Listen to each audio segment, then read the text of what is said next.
বর্তমানে দেশের রাজনৈতিক অঙ্গনে আলোচিত একটি নাম জাতীয় নাগরিক পার্টি এনসিপি।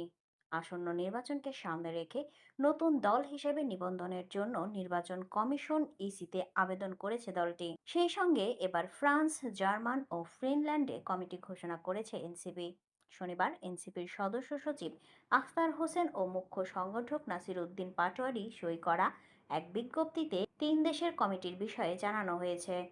জার্মানিতে বসবাসরত প্রবাসী বাংলাদেশিদের নিয়ে একটি কমিটি ঘোষণা করা হয়। সেখানে সাখাওয়াত হোসেন তুরাগকে আহ্বায়ক ও তামান্না ইয়াসমিনকে সদস্য সচিব করে ২১ সদস্য বিশিষ্ট কমিটি করা হয়েছে। অপরদিকে ফ্রান্সে প্রবাসী বাংলাদেশিদের নিয়ে ১৭ সদস্য বিশিষ্ট কমিটি ঘোষণা করা হয়।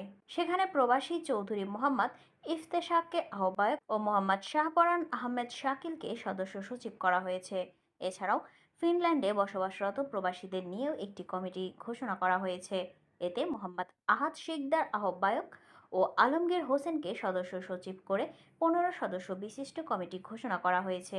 উল্লেখ্য, গত ২৮ ফেব্রুয়ারি বৈষম্য বিরোধী ছাত্র আন্দোলনের অন্যতম নেতা ও সাবেক তথ্য উপদেষ্টা নাহিদ ইসলামকে আহ্বায়ক এবং আন্দোলনের আরেক নেতা আখতার হোসেনকে সদস্য সচিব করে রাজনৈতিক দল জাতীয় নাগরিক পার্টি এনসিপি প্রতিষ্ঠিত হয়।